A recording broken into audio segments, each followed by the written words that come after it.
तो कहते हैं गुजरात से आते हैं, और गुजरात में जाकर पूछो मोदी जी कहां से आते हैं तो वो कहते हैं वो हिमाचल से आते हैं। अब मोदी जी देश के प्रधानमंत्री बन गए, यहां अपने भाजपा सरकार बना दी, ये माताएं बहनें बैठी है। मैं उनको पूछना चाहता हूं, भांजा नैनीहाल जाए और मां परोसने वाली हो तो कोई कमी रह जाए क्या? बताओ आप, रह जाए क्या? तो हिमाचल के विकास के लिए ये 5 साल में डबल इंजन सरकार ने मोदी और जयराम ठाकुर के नेतृत्व में कोई कमी नहीं छोड़ी।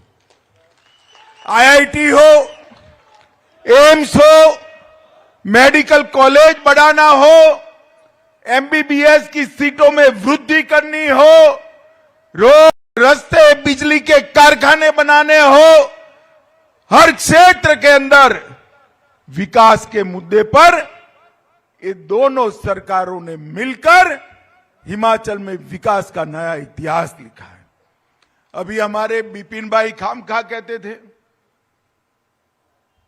कि पीएम नरेंद्र भाई है, नड्डा जी हमारे राष्ट्रीय अध्यक्ष है, अनुराग भाई सूचना प्रसारण मंत्री है, कांग्रेस के पास कौन है? अरे बिपिन भाई आपको मालूम नहीं है कांग्रेस के पास? अरे सुनो सुनो, कांग्रेस के पास वहां भी मां बेटा है, यहां भी मां बेटा है। ये परिवारवादी पार्टी है। ये पार्टी में नीचे से उठकर आए हुए मेहनती पराक्रमी युवाओं की कोई जगह नहीं है। ये पार्टी में अगर आगे बढ़ना है तो किसी राजा रानी के घर में जन्म लेना पड़ता है भाई, तब जाकर आगे बढ़ सकते हो।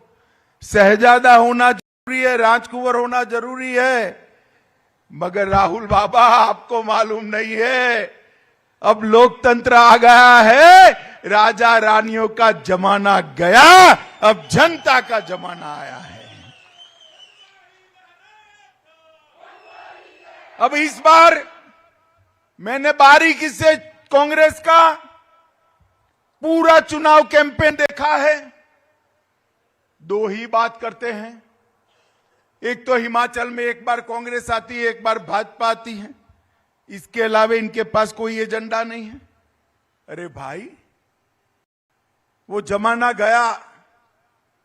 मणिपुर में दूसरी बार भाजपा आई, असम में दूसरी बार भाजपा आई, उत्तर प्रदेश में दूसरी बार भाजपा आई, गुजरात में छठी बार भाजपा आएगी, हमारे उत्तराखंड पड़ोसी राज्य में भी दूसरी बार भाजपा आई, और यहां पर भी बार बार भाजपा आने वाली है। अब वो गारंटी बांटते फिरते हैं, 10 गारंटी लेकर घूम रहे हैं। भाई गारंटी की तो इसकी वैल्यू है जिसकी कोई इज्जत और आबरू हो। आपकी गारंटी को कौन मानेगा? बताओ भला, कोई मानेगा? मानेगा?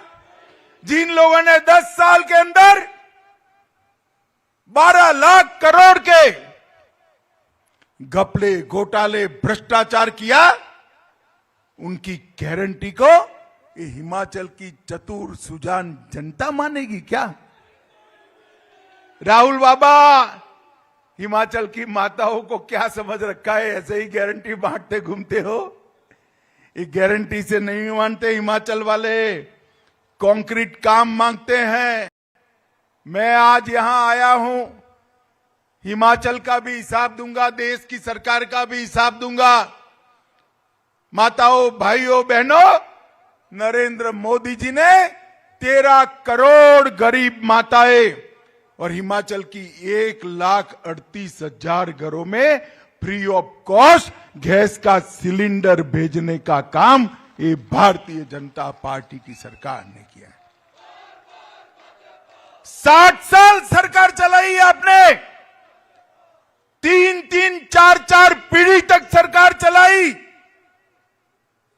सिर्फ 12 करोड़ सिलेंडर बांट पाए थे, वो भी शहरी क्षेत्र के अंदर, पहाड़ियों की चोटियों पर नहीं, बर्फीले गांव में नहीं। मोदी जी ने बर्फीले गांव हो या पहाड़ की चोटी हो, माताओं बहनों को, गरीबों को गैस का सिलेंडर देने का काम किया है। 10 करोड़ घरों के अंदर आजादी के 65 साल के बाद पहली बार बिजली पहुंचाने का काम किया है। 3 करोड़ लोगों को घर देने का काम किया है। देश के 60 करोड़ से ज्यादा लोगों को आयुष्मान भारत का कार्ड देकर 5 लाख तक का स्वास्थ्य का सारा खर्चा समाप्त कर दिया। और हिमाचल वालों को तो डबल फायदा है।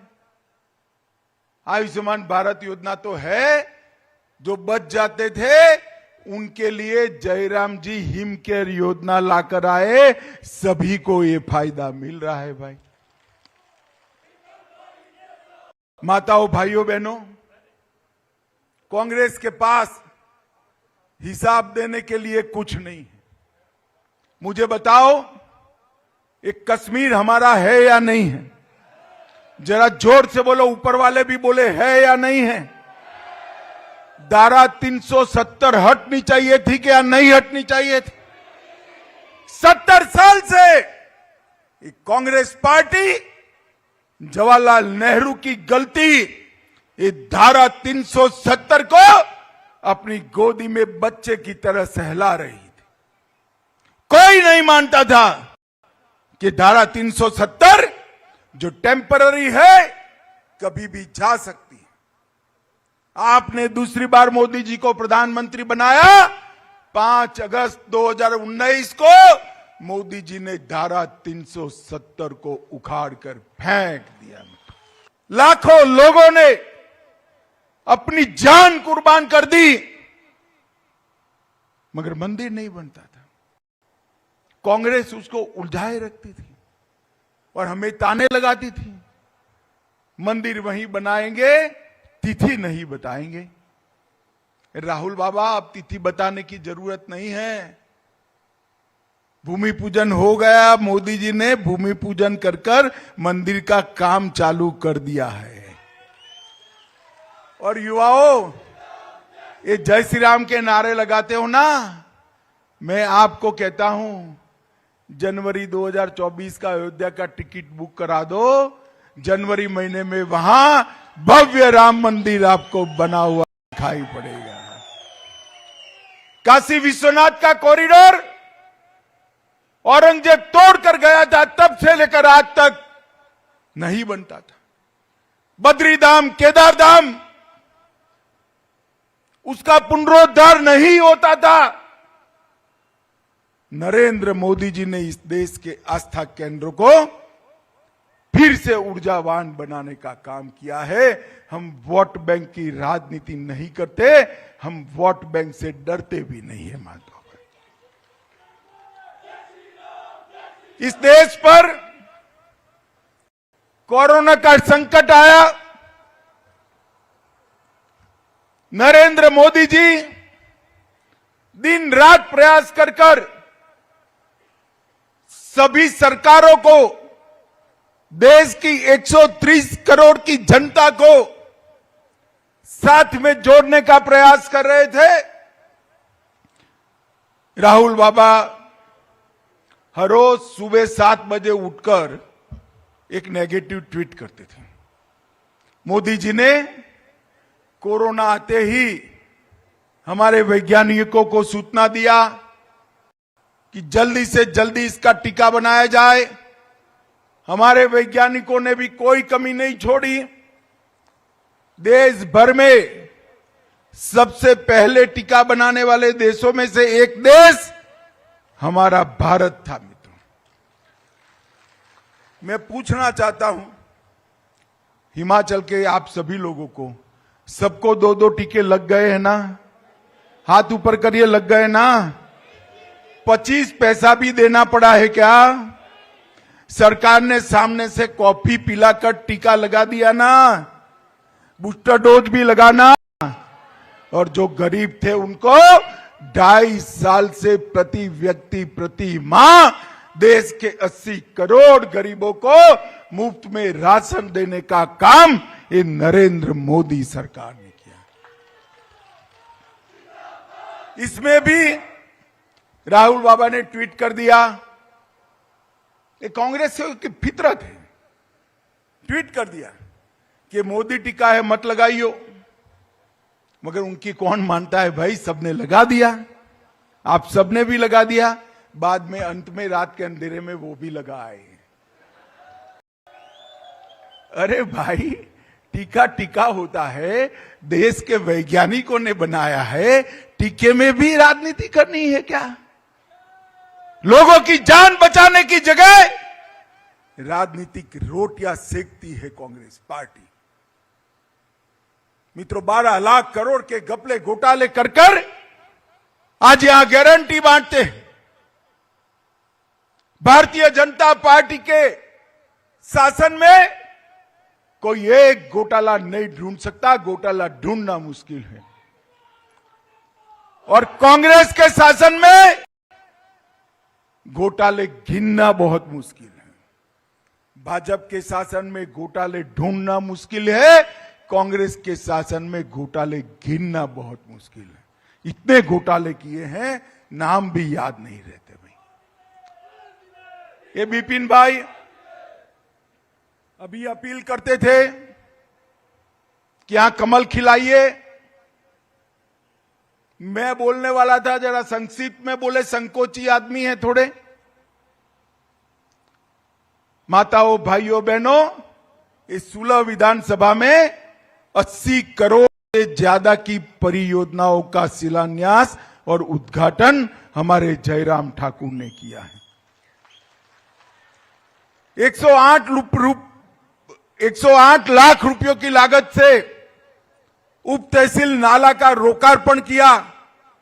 11 करोड़ रुपए की लागत से पीएमजीएसवाई का धीरा से देवी टीला सड़क की उन्नयन का काम शुरू किया। चिरान से थिरक सड़क 9 करोड़ रुपए से शुरू की। 4 करोड़ रुपए से फेरर से सड़क को अपग्रेड किया। धर्मशाला में स्मार्ट सिटी परियोजना लाए। पठानकोट मंडी रोड 4 लेन की बनाने की परियोजना चालू कर दी। चिनार औद्योगिक क्षेत्र, देहरा विधानसभा क्षेत्र में इंडस्ट्रियल एस्टेट विकसित हो रहा है। देहरा में 400 करोड़ की लागत से किया। ढेर सारे काम हिमाचल और 16 के लिए कर भारतीय जनता पार्टी ने यहां विकास का रास्ता किया है।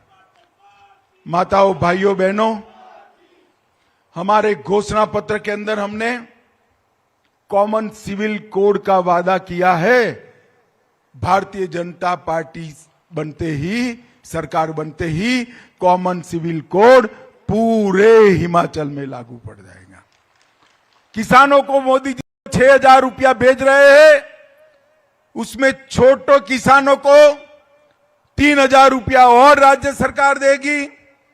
सेब की पैकेजिंग सामग्री पर जीएसटी को 12% तक सीमित कर दिया जाएगा।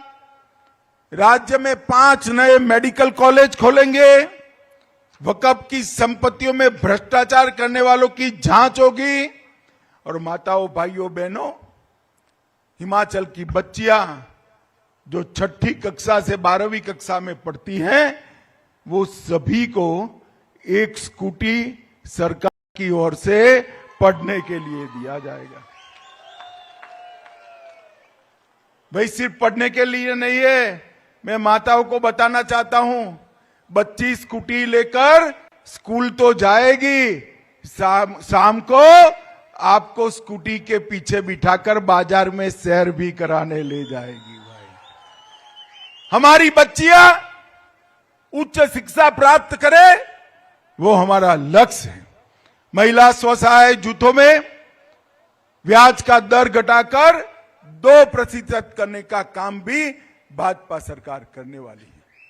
माताओं, भाइयों, बहनों, इतनी सारी माताएं बैठी हैं, मटका लेते हैं तो टकोरा लगाते हो या नहीं लगाते हो? जरा